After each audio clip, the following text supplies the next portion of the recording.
रायगढ़ जिले के श्रीवर्धन तालुका के गड़बवाड़ी गांव वासी बॉक्साइट उत्खनन मुद्दे पर काफी आक्रामक हो गए हैं।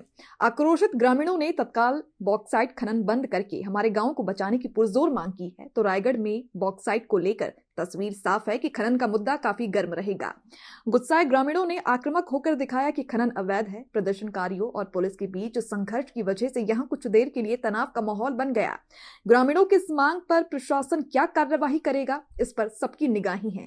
तुम्ही गावात लहानाचे मोठे झाले, शेजारी समुद्र आहे आणि आता मायनिंगमुळे सगळं नष्ट होणार आहे। काय मागणी असणार आहे महाराष्ट्राची? सर, महाराष्ट्रात एवढीच मागणी आहे की आमच्या गावामध्ये जी मायनिंग चालू आहे ती पूर्णपणे बंद झाली पाहिजे। कारण लहानपणापासून आम्ही जे गाव बघितलं आहे पूर्ण निसर्गरम्य, ते तशी जी हिरवाळी आहे ती गावामध्ये राहिली नाहीये। गाव ओळखायला येत नाहीये। ती जी आम्हाला जो फेस करावं लागते ते सर्व प्रॉब्लेम बंद झाले पाहिजे, म्हणून आम्हाला मायनिंग बंद करायची आहे। आणि त्यासाठी शिवसेना प्रमुख यांनी आम्हाला प्रोत्साहन द्यावं की ही मायनिंग पूर्णपणे बंद झाली पाहिजे, हीच माझी विनंती आहे।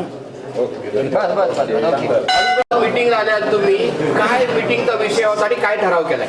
आम्ही सगळे या ठिकाणी आलो आहोत कारण आमची मायनिंग ही पूर्णपणे बंद झाली पाहिजे, त्याच्यासाठी एकत्र आलो आहोत। आम्ही आमच्या मुलाबाळांना तिथे मुंबईमध्ये सोडून इथे आले आहोत। कशासाठी? तर हे पूर्ण जे चालू आहे अनलिगली ते पूर्णपणे बंद झालं पाहिजे।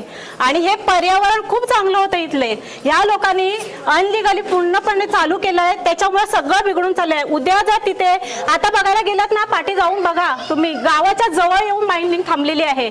आणि ती मायनिंग जर उद्या बंद झाली नाही तर ते पूर्ण खोदकाम आहे ना खालपर्यंत गावापर्यंत येऊन ते पूर्ण वाहून जाणार आहे।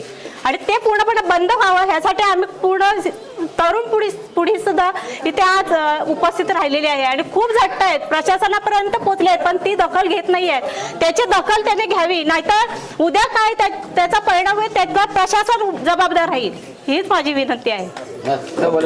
एक नंबर बोला। मायनिंगचा प्रश्न आहे साहेब, प्रश्न असा आहे आमचा, या ठिकाणी आमची आता ही पोरं आहेत, आम्ही नाही धावत, आमचं वय थोडं झालं, आम्ही थोडं कमी धावतो, मुलं धावत आहेत, त्यांनी सगळ्या बाजूने सगळे हेटर बदललेत, मात्र पोलीस दखल घेत नाही, सरकार दखल घेत नाही, कोणी उलटे आम्हाला फोन धमक्याचे आहेत की तुम्ही तिथे गेलात तर आमची जागा आहे, आम्ही जाणार तिथे, आमचा हक्क आहे तो आम्ही जाणार तिथे, कारण आमचा पाणी गेलेलं आहे, रस्ता खराब झालेला आहे, त्यामुळे आम्ही तिकडे जाणारच कोणत्याही परिस्थितीत। ती आमची हक्काची जागा आहे, ती यांची काही कोणी वापरी जागा नाही, त्यांना कोणा दिली नाही जागा की तुम्ही येऊन खोदा म्हणून, ते म्हणून या ठिकाणी खोदतायत।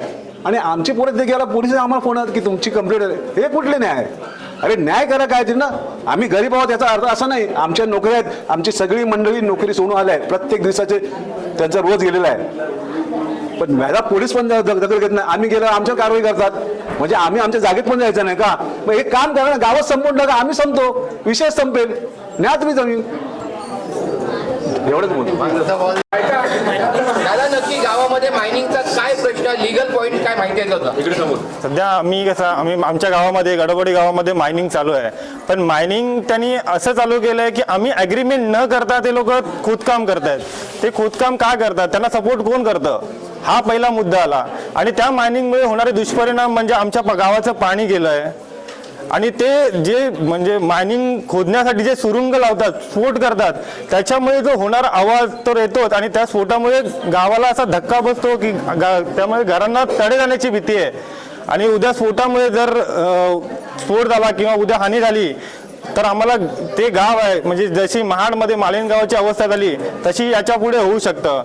आणि जे ट्रान्सपोर्टचं आहे, उद्या ते ट्रान्सपोर्ट, त्याच्यामुळे आम्हाला रस्ते खराब झालेत, आमच्या गावचे पूर्ण पाणी गेलंय, ते हे सर्व ह्याच्यामुळे आम्हाला पूर्ण मायनिंग बंद करायची आहे। आणि आम्ही जे प्रशासनाला लेटर दिलं त्याची पोलीस, आम्ही समजा ग्रामपंचायत पासून पोलीस स्टेशन, तहसीलदार ते दिल्ली मुख्यमंत्री, खनिज म्हणजे महसूल मंत्री आहे, त्यांच्यापर्यंत आम्ही लेटर दिलंय, त्यांच्याकडून आम्हाला कोणता रिस्पॉन्स मिळाला नाही आजपर्यंत।